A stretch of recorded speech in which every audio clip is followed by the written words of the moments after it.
Hey guys, in this tutorial I'm going to be covering how to create a simple smoke particle effect for your game. So if you're trying to make like fog or ground fog or anything like that, you can use this technique and make something similar to that. So the basic thing we're going to do, first we're going to want to create a new layer.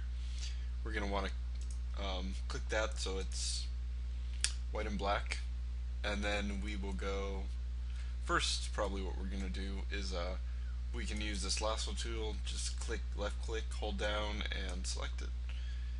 And we can go through and create a simple fog thing, or an outline for our fog. So you just want to go through and hold down the left mouse button and just drag along until you get a more like deformed shape.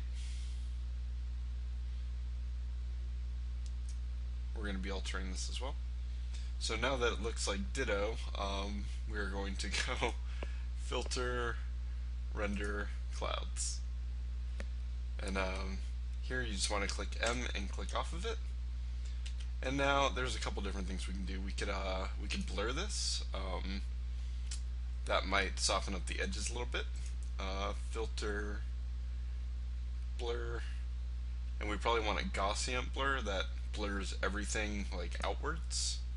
So you see how it gets like blurriness. Yep. So we'll probably blur this out a bit. Hit Control T and adjust it just so we know that our edges. Yeah, actually, probably make this a little bit smaller. I'm trying to make it so if there is extra black spots along the edges, they don't show up. So yeah, you could do that for a simple technique. If you wanted to make your fog a little bit sharper instead of blurrier, you could go filter, sharpen, and sharpen. And you can keep doing that over and over and it'll make it more sharp. But for fog, we don't really need it to be too detailed. But yeah, we could edit it. We go Image, Adjustments, Hue and Saturation, hit Colorize, and it'll change it to a different color. We could adjust this. We could get like a bluish green fog if we wanted to. And now we're going to probably want to adjust the opacity, because when you're working with a lot of particles, they tend to blend into each other, and it might you won't be able to see through the fog. It would be so thick. So usually I crank it down to somewhere around like 10 or 15, like really low, just because there's probably going to be a lot of them. You can unclick that and you won't really see anything, but it's still there. Just go File, Save As, save it as a PNG, and you have your new particle.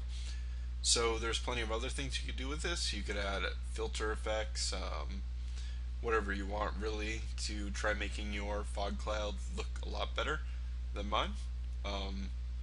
You could also go through, if you wanted, we could just go back.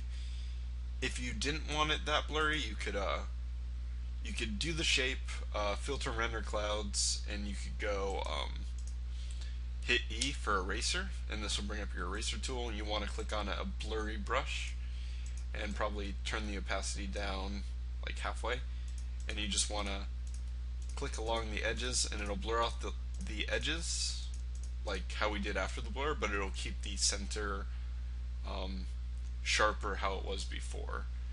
But with fog, you don't really need too much detail. It's just like a puffy cloud, so this would work just fine. But yeah,